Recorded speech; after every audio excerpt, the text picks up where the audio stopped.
My son was injured in a work accident in May of 2016, and they went about physical therapy, and while he was doing the physical therapy for his back injury, he was given narcotics, opioids, and when they finally realized that they had to do surgery on his back, then he had the surgery. And the day of the surgery, I told the doctor, I said, he's addicted. You need to do something. So he said, after the surgery, we'll put him on pain management. So this was the beginning of his 5-year spiral. After he was weaned off the medication, after he had healed, then he started buying pills on the street. Then when he realized that was an expensive prospect, he turned to heroin.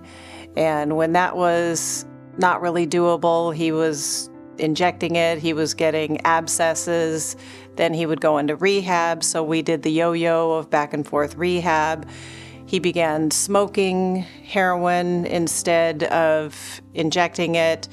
And all the while, he was what I would call a high-functioning heroin addict.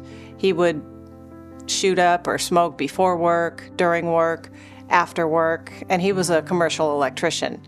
So he was doing his job, he was doing his thing, he was doing side jobs and just doing enough drugs to keep him afloat in between bouts of recovery.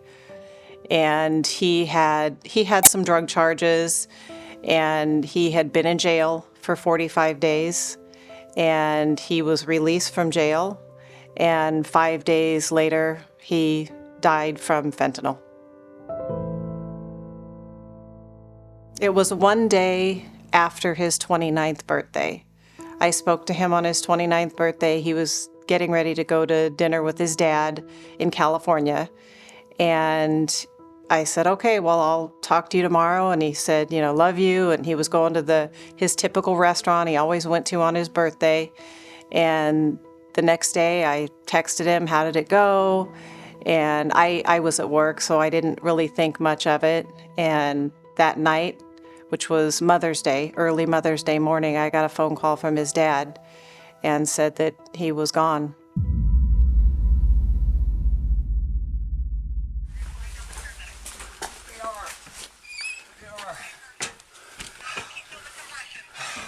I just gave one mouth compression. I'm supposed to be on my second. Oh, he's blacked. He's what? Oh, look at his face. I know, but I mean, can we check his pulse? Yeah, sure. The paramedics are here right now. Okay, thank you. Okay, police officer's here now, and he says the paramedics are coming. All right, I'm going to let you go now, sir. Go ahead and talk to them. Thank you. And then I got to do chest compressions. When did you find him? Just 10 minutes ago. Okay. He's dead. Okay. He's like black. He's completely like black. Yeah. So last time I saw him was a few hours ago, but his face is all purple. He's Let you get in there, bud.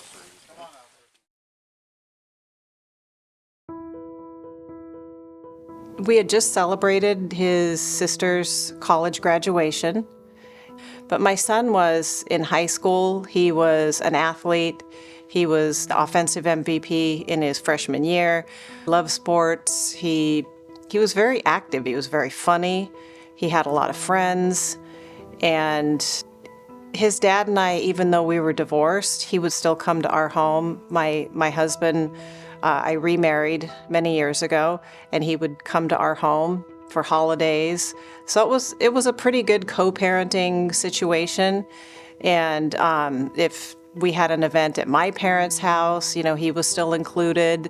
So it was a very inclusive, warm family life. In hindsight, I've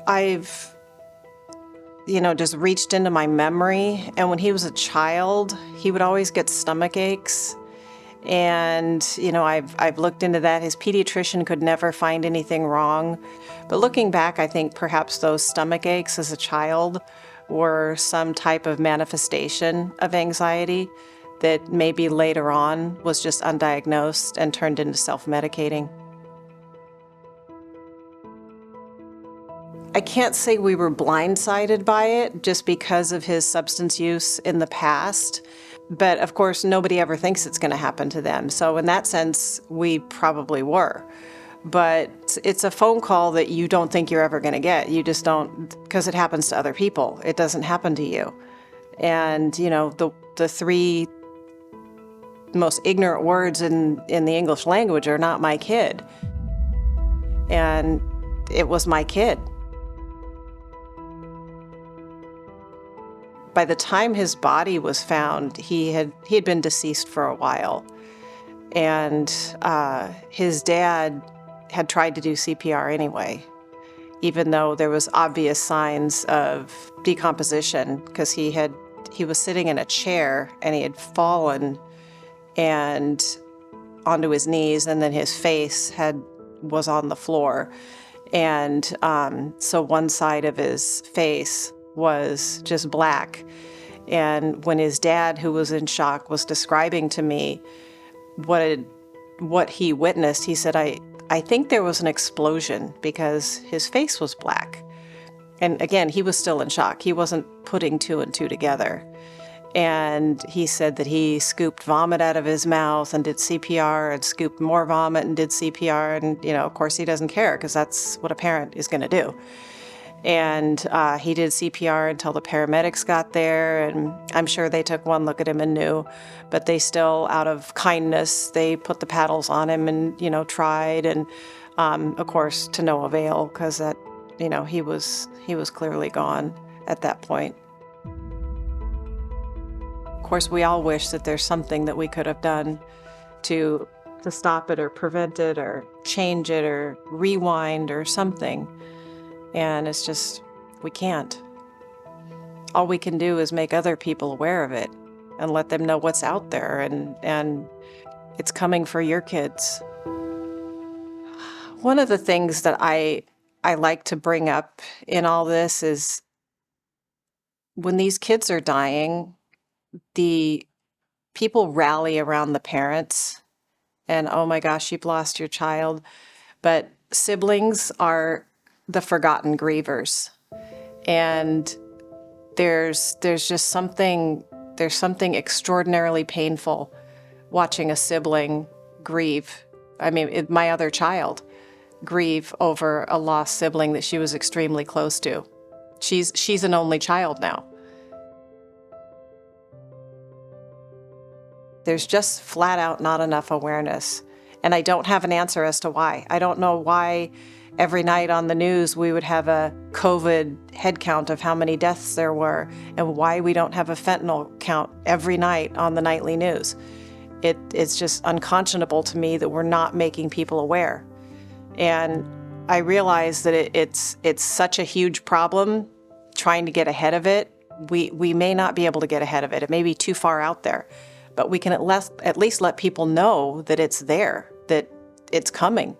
You know, people don't know what they don't know. Kids don't know what they don't know. And that's why we're dying. That's why our kids are dying, and our siblings and our parents. That's why they're dying.